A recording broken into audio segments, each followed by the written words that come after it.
Sanitary inspector and health inspector course. हमारे शरीर में प्रतिरक्षी कणिकाएं पाई जाती हैं जो हमारे शरीर को एक अन्य प्रतिरक्षात्मक तंत्र उपलब्ध कराते हैं। यह रक्त में गामा ग्लोब्यूलिन में उपस्थित होती हैं। नंबर 27 रक्त बिंबाणु। यह लाल रक्त कोशिकाओं के छोटे आकार के होते हैं। इनका कार्य रक्त को जमाने में सहायता करना है। बिंबाणुओं के टूट जाने पर रक्त में विलयशील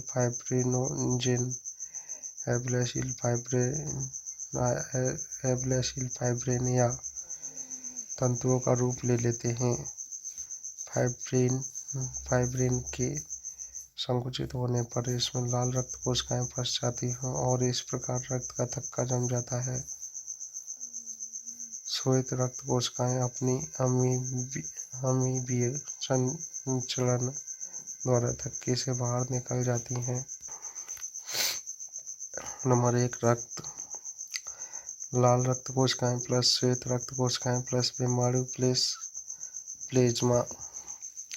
नंबर 2 लसिका बराबर प्लेज्मा जीव द्रव्य प्लस श्वेत कोशिकाएं। नंबर 3 सीरम बराबर जीव द्रव्य प्लस फाइब्रिनोजेन। नंबर 4 रक्त का थक्का बराबर फाइब्रिनोजेन प्लस बिंबाणु प्लस श्वेत रक्त कोशिकाएं।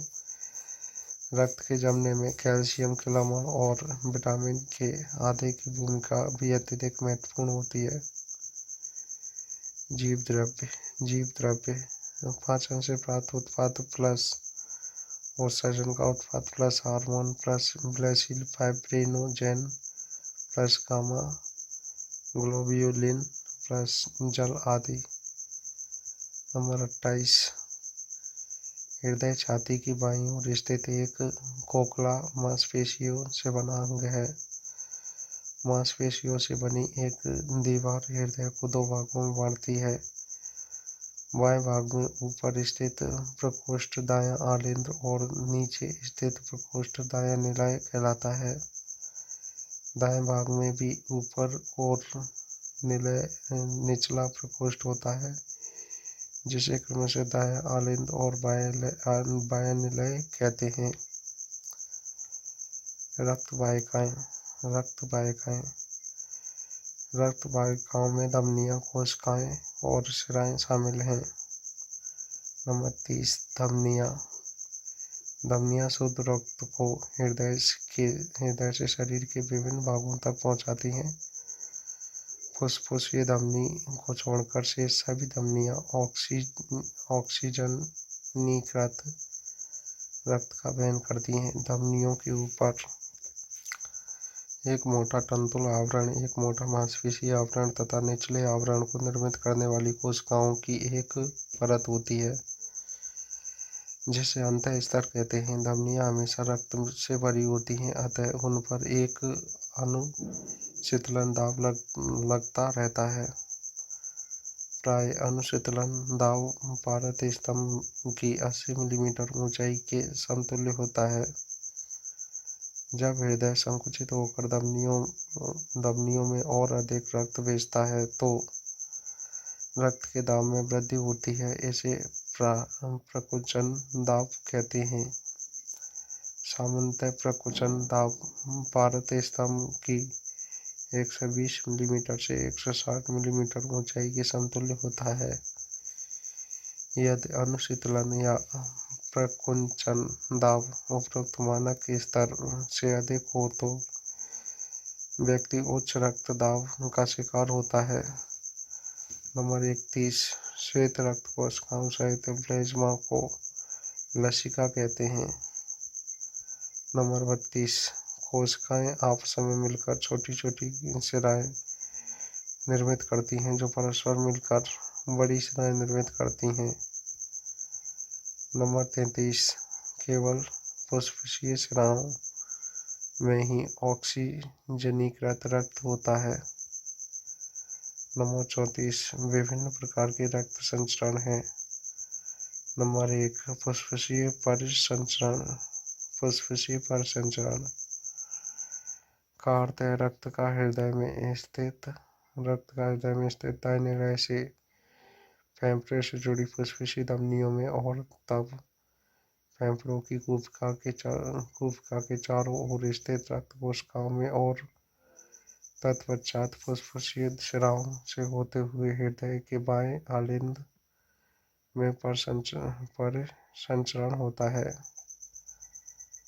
नंबर 2, दैहिक परिसंचरण का अर्थ है रक्त का बाएं लय से महाधमनी में और वहां से पूरे शरीर में स्थित धमनियों में और तब रक्त कोशिकाओं में और तत्पश्चात स्राव से होकर पुनः हृदय में स्थित दाएं आलिंद में परिसंचरण।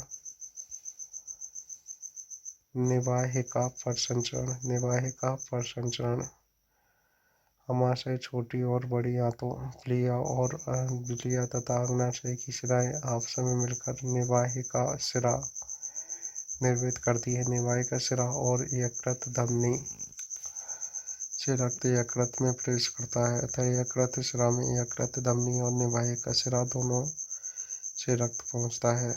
नंबर 36, उत्सर्जन तंत्र।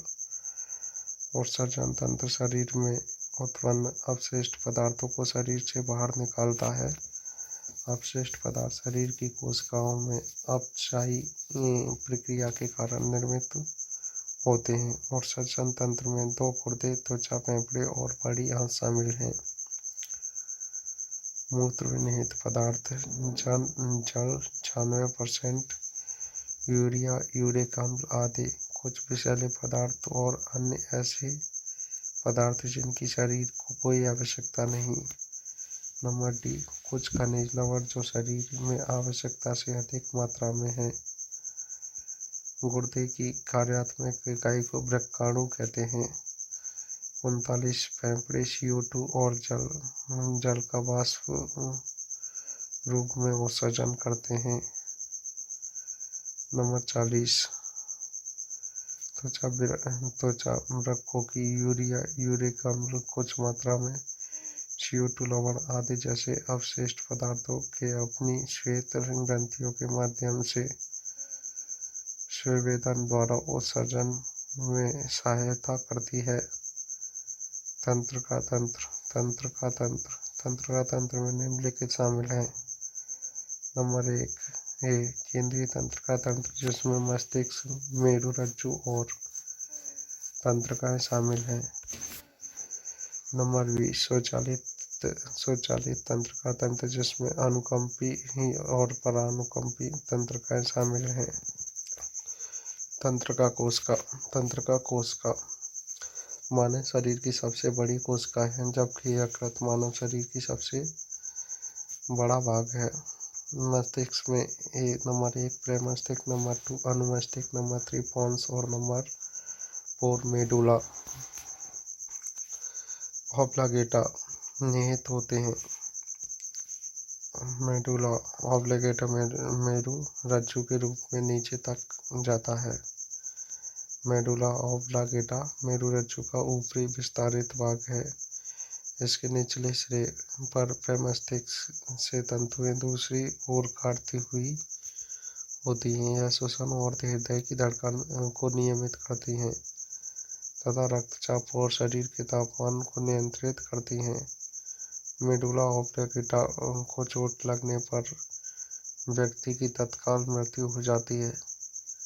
प्रतिवर्ती क्रिया यदि हमारे हाथ की त्वचा से कोई गर्म वस्तु छू जाए तो त्वचा से संबंधी आवेग मस्तिष्क तक जाने के बजाय संबंध तंतुओं तक जाता है, जहां से तत्काल कार्रवाई करने का निर्देश हाथ की पेशियों को दिया जाता है, जिससे हाथ तत्काल उस गर्म वस्तु से दूर हट जाता है। अतः इस स्थिति में मस्तिष्क द्वारा सोच विचार किए बिना कार्रवाई की जाती है जो तत्काल होती है।